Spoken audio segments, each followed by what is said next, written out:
ಡಿಕೆಶಿ ಹೊಸ ವರ್ಷಕ್ಕೆ ಹೊಸ ಸಿಎಂ ಆಗ್ತಾರಾ? ಕಾಂಗ್ರೆಸ್ನಲ್ಲಿ ಸಿಎಂ ಕುರ್ಚಿಗಾಗಿ ಕಿತ್ತಾಟ ನಡೆಯುತ್ತಿದೆಯಾ? 63 ವಯಸ್ಸು, ಪೊಲಿಟಿಕಲ್ ನಲ್ಲಿ ಅತ್ಯಂತ ಚಾಣಾಕ್ಷತನ ಹೊಂದಿರತಕ್ಕಂತ ಡಿಸಿಎಂ ಡಿಕೆಶಿ ಅವರು ಈ ಬಾರಿ ಮುಖ್ಯಮಂತ್ರಿ ಆಗ್ತಾರೆ. ಇನ್ನು 8 ಬಾರಿ ಚುನಾವಣೆಯಲ್ಲಿ ಗೆದ್ದಿದ್ದಾರೆ. ಜೊತೆಗೆ ದಾಸನೂರು ಕನಕಪುರದಿಂದ ಸ್ಪರ್ಧೆಗೆ ಇಳಿದಿದ್ರು. ಜೊತೆಗೆ 4 ಬಾರಿ ಮಂತ್ರಿ ಸ್ಥಾನವನ್ನ ಏನ್ ಮಾಡಿದ್ದಾರೆ ಅಂತಂದ್ರೆ ಡಿಕೆಶಿ ಡಿಸಿಎಂ ಅವರು ನಿಭಾಯಿಸಿದ್ದಾರೆ. ಜೊತೆಗೆ ಬಂದಿಖಾನೆ, ಹೋಮ್ ಗಾರ್ಡ್ ಸಚಿವ, ಇಂಧನ ಖಾತೆ ಸಚಿವ, ವೈದ್ಯಕೀಯ ಶಿಕ್ಷಣ ಸಚಿವ ಮತ್ತು ಜಲಸಂಪನ್ಮೂಲ ಸಚಿವ ಖಾತೆಯಲ್ಲೂ ಕೂಡ ಅತ್ಯುತ್ತಮವಾಗಿ ಇವರೇನ್ ಮಾಡಿದ್ದಾರೆ, ಕೆಲಸವನ್ನ ನಿಭಾಯಿಸಿದ್ದಾರೆ. ಜೊತೆಗೆ 2020 ಕೆಪಿಎಸ್ಸಿಯ ಅಧ್ಯಕ್ಷರಾದ್ರು. ಅದು ನಿರಂತರವಾಗಿ ಕೂಡ ಇದೆ. ಅತ್ಯುತ್ತಮ ಸಂಘಟನಾಕಾರ ಅಂತ ಕೂಡ ಹೇಳಬಹುದು. ವೀಕ್ಷಕರೇ, ನಾವೀಗ ಹೇಳ್ತಾ ಇರೋದು ರಾಜ್ಯದಲ್ಲಿ ನಡೆದಿರ್ತಕ್ಕಂತ ಒಂದೇ ಒಂದು ಚರ್ಚೆಯ ಸುದ್ದಿ ಏನು ಅಂತಂದ್ರೆ ಸಿಎಂ ಯಾರಾಗ್ತಾರೆ. ಈತ 2.5 ವರ್ಷವನ್ನ ಸಂಪೂರ್ಣವಾಗಿ ಸಿಎಂ ಸಿದ್ದರಾಮಯ್ಯ ಅವರು ಮುಗಿಸಿದ್ರು. ಹೈಕಮಾಂಡ್ ನಿರ್ಧಾರದಂತೆಯೇ ಮೊದಲೇ ಮಾತುಕತೆ ಆಗಿದ್ದ ಒಂದು ಸಂಪೂರ್ಣ ಅವಧಿ ಏನು ಅಂತಂದ್ರೆ 2.5 ವರ್ಷ ಸಿಎಂ ಸಿದ್ದರಾಮಯ್ಯ ಅವರಾಗಿರ್ಬೇಕು.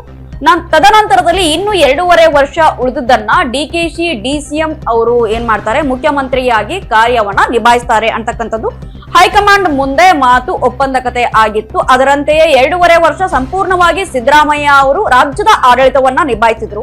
ಜೊತೆಗೆ ಹೈಕಮಾಂಡ್ ನಿರ್ಧಾರದಂತೆ ಏನಾಗಿತ್ತು ಅಂತಂದ್ರೆ ಮಾತುಕತೆಯಲ್ಲಿ 2.5 ವರ್ಷದ ಸಂಪೂರ್ಣ ಅವಧಿಯನ್ನ ಸಿಎಂ ಸಿದ್ದರಾಮಯ್ಯ ಅವರು ಮುಗಿಸ್ಬೇಕಿತ್ತು. ತದನಂತರದಲ್ಲಿ ಡಿಸಿಎಂ ಡಿಕೆಶಿ ಅವರಿಗೆ ಆ ಸ್ಥಾನವನ್ನ ಬಿಟ್ಕೊಡ್ಬೇಕಾಗಿತ್ತು ಅಂತ ಮುಂಚೆಯೇ ಮಾತುಕತೆಯಾಗಿತ್ತು. ಆದ್ರೆ ಇವಾಗ ಒಂದು ಹೊಸ ವರ್ಷನೇ ಸ್ಟಾರ್ಟ್ ಆಗಿದೆ. ನೋಡ್ತಿರ್ಬಹುದು ನಾವು, ಇನ್ನು ಉಳಿದಿರ್ತಕ್ಕಂತ ಅವಧಿಯಲ್ಲಿ ನಾನೇ ಮುಂದುವರಿತೀನಿ ಅಂತ ಈ ಕಡೆ ಸಿಎಂ ಸಿದ್ದರಾಮಯ್ಯ ಅವರು ಪಟ್ಟು ಬಿಡದೆ ನಿಂತಿದ್ದಾರೆ. ಜೊತೆಗೆ ಮುಖ್ಯಮಂತ್ರಿ ನಾನು ಆಗೇ ಆಗ್ತೀನಿ, ಅದು ಈ ಒಂದು ವರ್ಷದ ಅವಧಿಯಲ್ಲೇ, ಅದು ಹೈಕಮಾಂಡ್ ಮಾತಿನಂತೆಯೇ ಅಂತಕ್ಕಂತ ಒಂದು ಸಿದ್ಧಾಂತದಲ್ಲಿ ಡಿಸಿಎಂ ಅವರು ಏನ್ ಮಾಡಿದ್ದಾರೆ, ತೊಡಗಿಕೊಂಡಿದ್ದಾರೆ. ಜೊತೆಗೆ ಸತತ 35 ವರ್ಷಗಳಿಂದಲೂ ಕೂಡ ಕಾಂಗ್ರೆಸ್ ಪಕ್ಷಕ್ಕೆ ನಿರಂತರವಾಗಿ ಡಿಸಿಎಂ ಡಿಕೆಶಿ ಅವರು ತಮ್ಮನ್ನ ತಾವು ತೊಡಗಿಸಿಕೊಂಡಿದ್ದಾರೆ. ಯಾವ ಪಕ್ಷಕ್ಕೂ ಕೂಡ ಇವ್ರು ಹೋಗಿರ್ಲಿಲ್ಲ, ಅದು ಪ್ರತಿಯೊಬ್ಬರಿಗೂ ಗೊತ್ತಿದೆ. ಕಾಂಗ್ರೆಸ್ ಎಲ್ಲೋ ಒಂದ್ ಕಡೆ ಈ ಒಂದು ಬೆಳವಣಿಗೆಯ ನಿಟ್ಟಿನಲ್ಲಿ ನೋಡ್ತಾ ಹೋದ್ರೆ ಒಂದು ಹೈ ಪೊಸಿಷನ್ ಇದೆ ಅಂತ ನೋಡ್ತಾ ಹೋದ್ರೆ ಅಲ್ಲಿ ಡಿಸಿಎಂ ಸ್ಥಾನ ಸಿಕ್ಕಾಪಟ್ಟೆ ಇದೆ ಅಂತ ಕೂಡ ಹೇಳ್ಬಹುದು. ಡಿಸಿಎಂ ಅನ್ನ ನಾವೇನಂತ ಕರಿತೀವಿ ಅಂದ್ರೆ ಟ್ರಬಲ್ ಶೂಟರ್ ಅಂತ ಕರಿತೀವಿ. ಅತ್ಯುತ್ತಮ ಸಂಘಟನಾಕಾರ ಎನ್ನುವುದರಲ್ಲಿ ಎರಡನೇ ಮಾತೇ ಇಲ್ಲ. ಡಿಸಿಎಂ ಅವ್ರಿಗೆ ಸಾಕಷ್ಟು ಶಾಸಕರನ್ನು ಕೂಡ ಇವರು ಗೆಲ್ಸಿದ್ರು.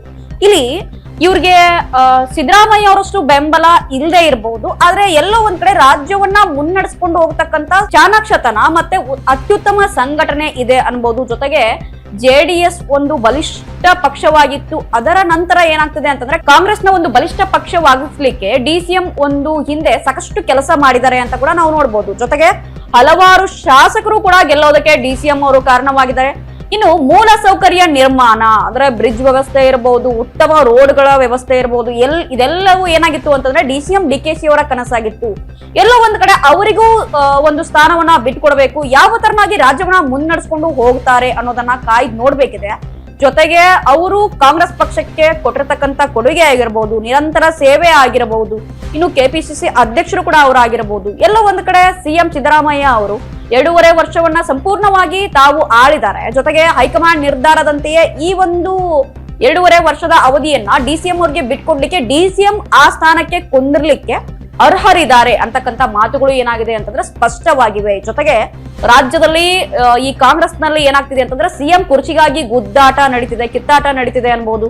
ಯಾರು ಸಿಎಂ ಆಗ್ತಾರೆ, ನಾನು ಸಿಎಂ ನಾನೇ ಕಂಟಿನ್ಯೂ ಆಗ್ತೀನಿ, ಸಿಎಂ ಸ್ಥಾನವನ್ನ ನಾನು ಬಿಟ್ಕೊಡಲ್ಲ ಅಂತಕ್ಕಂತ ಒಂದು ಮಾತುಗಳು ಸಿದ್ದರಾಮಯ್ಯ ಅವ್ರ ಹತ್ರ ಇದ್ರೆ, ಕೊಟ್ಟ ಮಾತಿನಂತೆ ಸರ್ಕಾರವನ್ನ ನಡೆಸಿ ಅಂತ ಈ ಕಡೆ ಡಿಸಿಎಂ ಅವ್ರ ಹೋರಾಟವನ್ನ ಮಾಡ್ತಿದ್ದಾರೆ. ಜೊತೆಗೆ ಹೈಕಮಾಂಡ್ಗೆ ಒಂಥರ ಎಲ್ಲೋ ತಲೆನೋವು ಆಗ್ತಿದೆ. ಇದು ಸೋನಿಯಾ ಗಾಂಧಿ ಅವರು ಮಧ್ಯ ಪ್ರವೇಶಿಸಲೇಬೇಕಾಗತ್ತೆ. ಯಾಕೆಂದ್ರೆ ಈ ಒಂದು 2.5 ವರ್ಷದ ಅವಧಿ ಮುಗೀತು. ಇನ್ನು 2.5 ವರ್ಷದ ಅವಧಿಯಲ್ಲಿ ಯಾರು ಇರ್ತಾರೆ ಅನ್ನೋದನ್ನ ಮುಖ್ಯವಾಗಿ ಹೈಕಮಾಂಡ್ ತೀರ್ಮಾನ ಮಾಡ್ಬೇಕಿತ್ತು. ಇಲ್ಲಿ ಹೈಕಮಾಂಡ್ ಮಾತಿಗೂ ಏನಾಗ್ತಿಲ್ಲ ಅಂತಂದ್ರೆ ಇಬ್ರು ಬಗ್ತಿಲ್ಲ ಅಂತಂದಾಗ ಸೋನಿಯಾ ಗಾಂಧಿ ಅವರು ಎಲ್ಲೋ ಒಂದ್ ಕಡೆ ಮಧ್ಯ ಪ್ರವೇಶಿಸಿ ಯಾರು ಸಿಎಂ ಆಗ್ತಾರೆ ಅನ್ನೋದನ್ನ ಘೋಷಣೆಯನ್ನ ಮಾಡ್ಬೇಕಿದೆ. ಜೊತೆಗೆ ಎಲ್ಲೋ ಒಂದ್ ಕಡೆ ಹೊಸ ವರ್ಷಕ್ಕೆ ಈ ಹೊಸ ಸಿಎಂ ಅನ್ನೋರು ಡಿಕೆಶಿನೇ ಆಗ್ತಾರೆ ಅನ್ನೋದು ಕೆಲವೊಂದಿಷ್ಟು ಮೂಲ ಮಾಹಿತಿಗಳ ಪ್ರಕಾರ ಏನಾಗ್ತಿದೆ ಅಂತಂದ್ರೆ ಕಂಡು ಬರ್ತಿದೆ. ಜೊತೆಗೆ ಕಾಂಗ್ರೆಸ್ ಪಕ್ಷಕ್ಕೆ ಏನ್ ಮಾಡಿದ್ದಾರೆ ಅಂತಂದ್ರೆ ದೊಡ್ಡದಾದ ಕೊಡುಗೆಯನ್ನ ಕೊಟ್ಟಿದ್ದಾರೆ ಡಿಸಿಎಂ ಅವರು.